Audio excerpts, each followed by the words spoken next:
Quand j'ai vu Florence, j'ai été extrêmement étonnée parce que malgré les épreuves, malgré le cauchemar qu'elle vit, elle dégage un charisme très très très fort et surtout elle est... physiquement, elle dégage une force et une détermination incroyable. On a parlé pendant 6 heures de ses conditions de détention, de son procès, de son dossier et surtout de son état, quoi, savoir si elle allait bien, si elle avait encore l'espoir de sortir vivante de cette prison.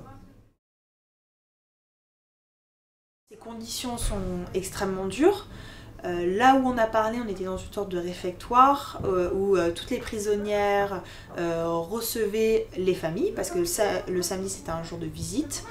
Et donc il y avait beaucoup de brouhaha et en fait ce brouhaha c'est son quotidien. Ce dont elle souffre le plus en fait, Florence, c'est ce manque de silence, ce manque d'intimité qu'elle peut avoir parce qu'elle est dans un dortoir où les cellules sont séparées par des rideaux, il n'y a même pas de porte. Florence a un petit lit avec une structure métallique et un petit matelas qu'une ancienne détenue lui a donné. Elle a une télé, elle a un lecteur de CD où elle écoute très très régulièrement de la variété française, Charles Aznavour, Patricia Cass.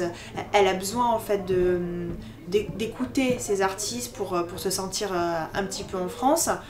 Elle m'a dit aussi qu'elle avait un drapeau de la France dans sa cellule et sur ses étagères elle a ses habits qui sont tous bleu marine, c'est la couleur obligatoire pour les détenus, et elle a des bouquins, voilà, elle dévore des bouquins, elle peut en dévorer un par jour, elle est fan de polars comme Agatha Christie ou Fred Vergas, et ça c'est quelque chose que les gens lui envoient ou que la famille lui envoie ou que les visiteurs lui donnent et elle adore ça, c'est un moyen pour elle de s'évader. Tout ce qui concerne en fait la nourriture, il y a au sein de la prison de Tepepan une petite baraque où on peut manger mais la nourriture est juste affreuse.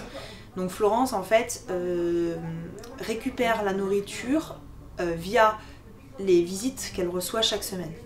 Donc on lui apporte de la viande, on lui apporte des tartes, on lui apporte des gâteaux, du café. Mais parfois quand elle n'a pas de visite, ben voilà, elle n'a pas mangé. C'est comme ça. Des fois elle mange des céréales avec du lait parce que ça par contre elle a toujours des céréales dans sa cellule.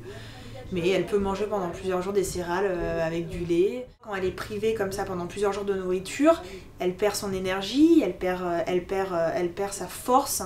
Et pour elle, c'est quelque chose qui la rend extrêmement triste parce que ne plus avoir d'énergie, c'est ne plus avoir de force pour prouver son innocence. Qui que ce soit a un minimum de sympathie pour elle, il faut pas hésiter, quoi. Lui envoyer une carte postale avec Florence, on vous aime, on pense en vous, on vous soutient, c'est quelque chose qui lui fait extrêmement chaud au cœur et qui lui redonne de l'espoir, quoi. Et je pense que c'est important qu'elle garde espoir, c'est important qu'elle conserve cette force en fait parce que c'est ce qui l'a fait survivre au sein de Tepepan.